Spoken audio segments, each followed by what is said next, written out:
There are many ways you can prompt ChatGPT with mixed results. With custom GPTs, you can be more precise and boost your productivity.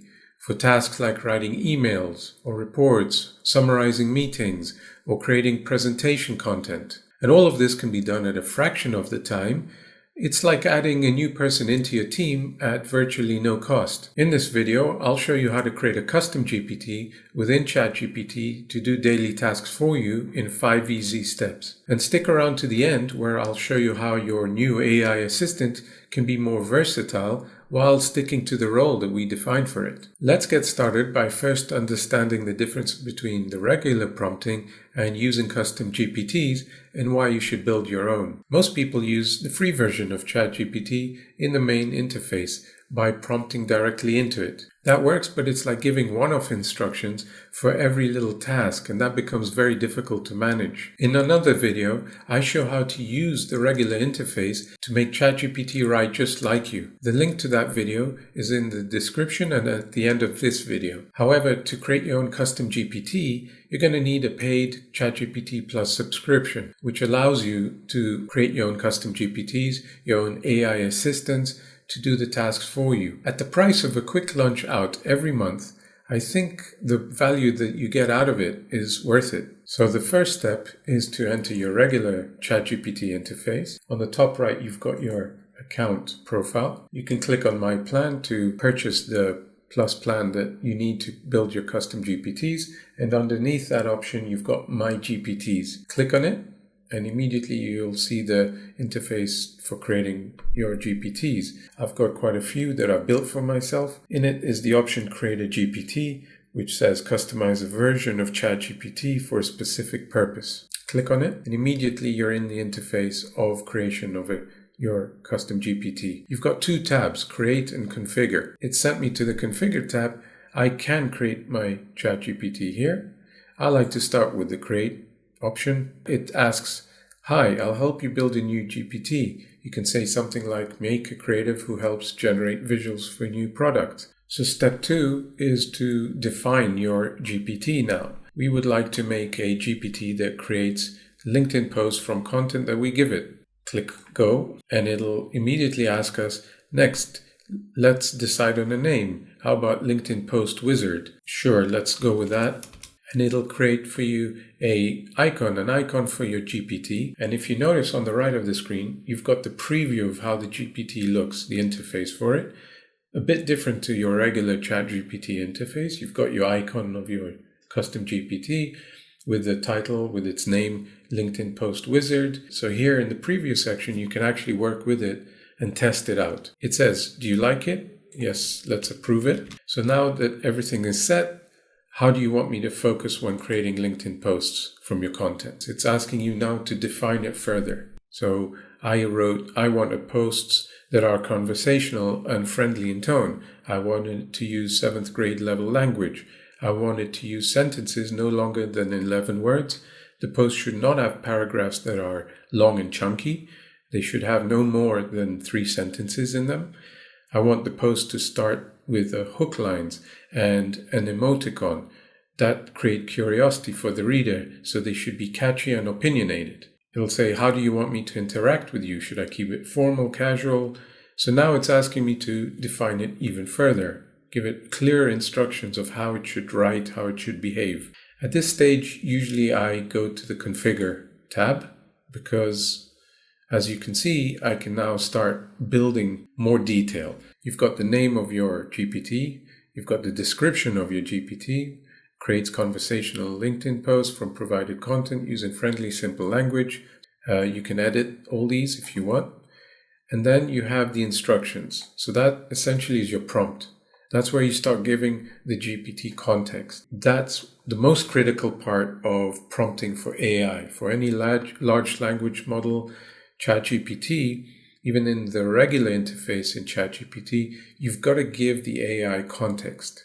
Why is it doing something? And you can define this further here in this window. I suggest you check the instructions because it actually adapts from the instructions we gave it in the Create tab here. You might find that it actually writes something in a way that you don't want it to write. So make sure you look and edit anything here in the instructions that doesn't make sense, and also format it better for you to read it, of course. I already noticed that it's added some extra instruction that I didn't give it. It writes here, the GPT also suggests relevant hashtags and calls to action when appropriate. That's something I would have added in afterwards. It's good that it's added it on its own. For example, I can add in extra instructions like GPT can ask for the image of the LinkedIn post for extra context. Obviously, most often my LinkedIn posts have an image attached to it. I can feed that to ChatGPT for it to look at because it has that ability to get extra context on the post. Okay, so now that you've defined your GPT in the instructions, you have conversation starters that you can add to or delete. So as you can see in the preview on the right, you've got your 2 conversation starters. Can you create a LinkedIn post from this material? And you can delete that if you want, so it only has 1. I don't generally use them. Play with them and see if they're useful to you. But the next step, the third step, is adding to the knowledge center. Now, as I mentioned, context is key to a large language model. So your GPT needs context to be able to be specific to your instructions. And another way of doing that is by uploading files to it. And those files can be extra content, extra references. So in this case, it's making LinkedIn posts. I want to show it LinkedIn post examples. So I've got a Word document, but you can have it in PDF, in an Excel, or text file, and give it examples of how you like to write your LinkedIn posts in terms of format, language, tone, all that, so they can take it as a reference. So I've uploaded that in, and I can upload multiple files. If you're creating presentations, for example, you want a GPT that creates outlines for presentations based on topics that you feed it, then you can put those examples of how you write outlines. Maybe you have outlines that are 6 slides long and some that are 10 slides long, and you want to show it how you set that up, how you format that. So after you've uploaded files, you can look down at the capabilities of your GPT first and see that you can give it web browsing capability. If you don't need that, check it off. You can create image generation, so ChatGPT can access DALL-E image generator of OpenAI. I keep it on. Maybe I do want an image. I don't need a code interpreter or a data analysis tool or that capability, so I check it off. But once you've uploaded files, you have this additional setting at the bottom, and you can check it on and off. And what it says is use conversation data in your GPT to improve our models. So they're accessing the conversations and the data to train their models with. I switch it off. I don't think it matters, to be honest, because I think the big companies are always using our information. The next step, step 4, is you can actually start testing it, right? So we have the instructions. We have example of a LinkedIn post. And in the preview, you can test it here. What I like to do is just click create and start testing it as an actual GPT, because I like to have my full screen up. So on the top right, I can click create. You have the options of that you share the GPT only to yourself, so only you can see that GPT. Anyone with the link, so if you want to share it with your colleagues, you can.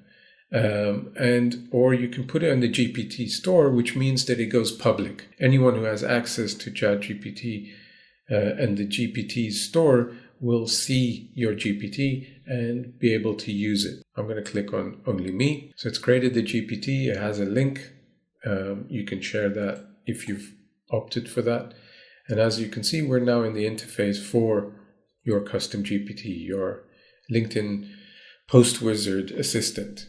And now to test this GPTs, we need to feed it some information, an article, a file, a report. So I will go into this interesting article, the importance of being mentored and what's AI got to do with it. I'll copy the URL, paste it into my chat. Okay, so as you can see, it's already created that hook line that I asked for right from the start. It's kept my paragraphs short, no more than 3 sentences. It's used emoticons as I asked for it in the hook. it's given me the hashtags at the bottom in the format based on the reference that I put in the knowledge. So it's kind of giving me the LinkedIn post in exactly the same way that I would normally write my LinkedIn posts in terms of wording. So now we can engage our AI assistant, because look at the hook. It's saying mentorship has always been key to growth, which is a good start. But what about AI? And that's quite a vague hook for me. So I'll tell it, let's work further on the hook. It's vague. What do you mean about the question, what about AI? I think we can write, how does AI fit in? So now you're right, let's tighten up the hook for clarity. Mentorship is vital for growth, but how does AI fit in? Much more catchy, much more sharp. Now the fifth step, I find that I often want to iterate the instructions because it's not quite right on the first try. And I could have worked on the preview on this section. So if you prefer to work directly into the preview, my way is probably less efficient in a way. I just like to have created the GPT initially, but now often I go back and start iterating because I want it to be more refined in its response. So you can click on your account profile icon, go into my GPTs, and as you can see, you've got your list of all the custom GPTs you've created, and you can edit. You can either delete them, you can also delete your GPT, or you can edit the GPT, click the edit button there, and we're back into the configure interface plus the preview interface. With your instructions still in place, with the files that you've uploaded, everything's the same. And here we can iterate. If you want extra information or you want to refine a certain instruction, for example, if I have a link that I want to attach to the LinkedIn post, I can add that extra instructions now. If I have a link attached to the post and ask for the user to click on the link provided. For example, if you're writing a post from a URL or some online content, then you'd provide the link. I click update on the top right and I can go back to my GPT. What you have to understand is that if we go back to our earlier conversation with the GPT, at the bottom it's even written here, new version of GPT available, continue chatting to use the old version, or start a new chat for the latest version. If you've had a conversation with your AI assistant and you've then gone in and updated it, then you can't come back to an older conversation and expect it to know the new instructions. As you can see on the interface on the left, on the menu, you have your custom GPTs in there. Just click on it and we start a new chat with that custom GPT. We'll go back to the same article and paste it. And I'll say, let's create a post for this. This time I'll give it a bit of my own personal feeling. So my personal feeling is that even mentors and their students can make use of AI to improve their working relationship. What I would expect is to see the link. Now it's allowed me to place that in. I would go back into the instructions and say, if I've provided a link, use an emoticon with a pointed finger to specifically say, please click on this link to read further on this topic or something along the lines. Now that the role is defined, now that your custom GPT understands what it's supposed to do and how it's supposed to do it, you can now be a bit more versatile with it. So let's, for example, give it a different style of LinkedIn post, a different format. And the beauty is, in this case, I'm uploading an image of a LinkedIn post that I saw that I like. And I can ask the custom GPT, rewrite our post in the format and style of this uploaded LinkedIn post that I like. So now it's writing in the style in a similar way without emoticons, because that particular post didn't have emoticons. And the person, she wrote in a slightly different language, the way I would write. Yeah, your mentorship will no longer look the same. AI will change that. Much more kind of direct in her language. If you want to stand out as a mentor, now is the time to embrace AI. Don't be left behind. She's much more sharp, much more direct in her post, in the way she wrote her posts. I liked it. And I thought, what if I were to write a post like that? Or we can try another one. So I'll say, let's try with this one. I have a feeling it's going to look quite similar to mine because it has a hook line at the beginning, emoticons, but it's a bit more kind of vague. AI mentorship, the future of learning. And it's more kind of personal in the way that he writes his posts. But as you can see, I've got a custom GPT whose only function is to write LinkedIn posts. I wouldn't give it to write Instagram posts because that's a different thing.